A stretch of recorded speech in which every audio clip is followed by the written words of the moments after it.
Okay, in the audience today I have 4 people. I have my 2 younger brothers and my mother and my father.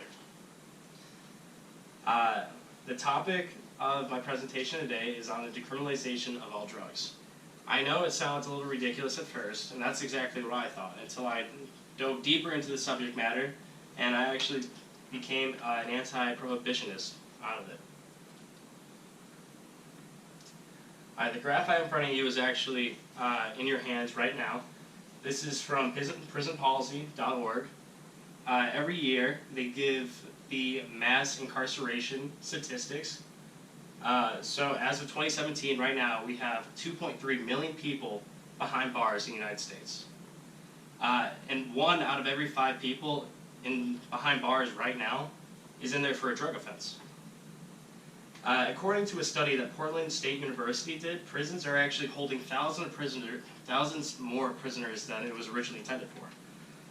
In the 1980s, originally prisons only had 1 person per cell, but now there's 2 people per cell, which is causing major psychological problems and health issues for those inmates. And then, did you know that the U.S. in prison is actually more people than any other prison in the United States, or not the United States, than any other prison in the world? And it actually costs $24,000 per inmate. Drug war and overdoses. So the drug war started back in 1971 by President Nixon. It's been almost 50 years now, and the U.S. actually spends annually $51 billion on the drug war every year. In total, we've actually spent more than $1 trillion on the drug war. According to federal government, 23.5 million Americans leave substance abuse, but only 10 million people receive it. So the people that are in jail, they don't receive the necessary requirements they need to get away from their addiction. So the people, so once the inmates get out of prison for their sentences, they immediately usually get back in there just because they're still addicted and we didn't solve their problem.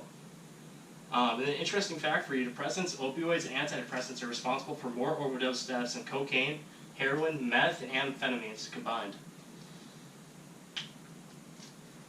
Profit of the legalization of all drugs. In 2016, marijuana alone brought in a revenue of $6.7 billion. It's estimated that the legalization of marijuana over the whole United States would produce an annual tax revenue of $46 billion. And according to law enforcement against prohibition, which is actually run by a cop named Peter Chris. He's a retired police captain. He's been running this organization for almost 20 years now. He says that with the savings on law enforcement, legalization of all drugs would add $88 billion to the U.S. economy per year.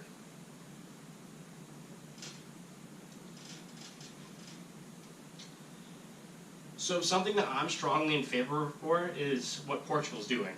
And it's exactly what I'm talking about here. They actually implemented legalizing every single drug that they have in their country. And it's worked for them, actually, since 2001 when they initially started it.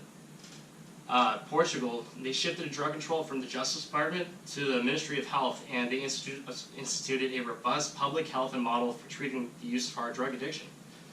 HIV infections and the drug users dropped by actually 17%.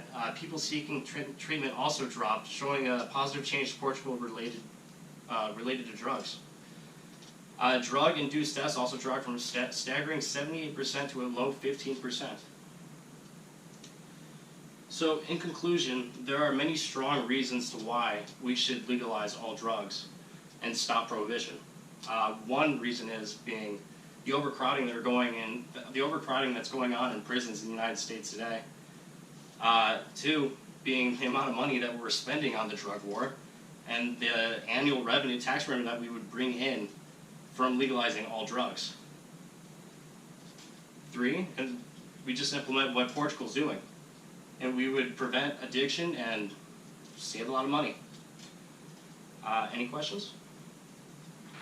GoPro, stop recording.